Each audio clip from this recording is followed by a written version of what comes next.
మేము చాలా రోజుల నుంచి ఒక దగ్గరికి వెళ్దామని అనుకుంటున్నాం. అది ఇప్పటికి వీలైంది. ఇంట్లో అందరం రెడీ అయినాం. కానీ మా వెంకటేష్ తప్ప. మేము లేట్ అవుతామని చెప్పేసి వెంకటేష్ మాకంటే లేట్ చేసిండు. మేము పొద్దున పోవాల్సింది కాస్త మధ్యాహ్నం పోయినాం.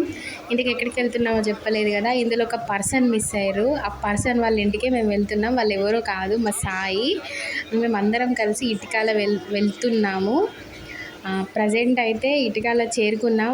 ఇన్ఫర్మేషన్ ఇచ్చినాం, వస్తాము అని చెప్పినాం, కానీ క్లారిటీగా ఈరోజు వస్తామని మేము చెప్పలేదు. సడన్గా పోయినాం. మాకు పెద్ద షాక్ వచ్చింది, ఎందుకంటే బావ ఇంట్లో లేడు, ఒక అక్కనే ఉంది. ఇంకా వాళ్ళ రియాక్షన్ చూడాలి. చాకీ అయితే ఫుల్ హ్యాపీ మమ్మల్ని చూసి, ఎందుకంటే వాళ్ళ తమ్ముడు వాళ్ళ చెల్లె వచ్చింది కాబట్టి. మామూలుగా వాడు ఎగ్జైట్ కాలేదు, ఫుల్ ఎగ్జైట్ అయ్యిండు. సడన్గా వచ్చినా కూడా ఫుల్ ఎంజాయ్ చేసినాం. మా సాయిబాబు అంటే నమ్మట్లేదు మేము పోయినామని, కానీ సాయికి కూడా సర్ప్రైజ్ ఇచ్చినట్టు అయింది. పోయి మాకోసం ఏం కూర అక్క? చుట్టుకోడి రావాలి, ఫేవరెట్ మన లెగ్ పీస్ తనకి, లెగ్ పీస్ నీకు,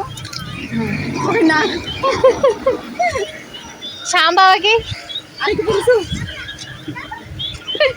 వెంకటేష్కి లివర్, పవన్కి ఏమి ఇద్దాం? బొక్కలు ఇద్దాం.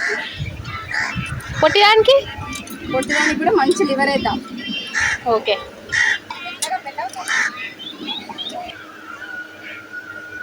మా భారతక్క వంటల్లో తోపు. ఎంత బాగా చేసిందంటే, నేను ఫస్ట్ టైం తెల్లగోడి కూర తిన్నా, కానీ నిజంగా సూపర్ చేసింది.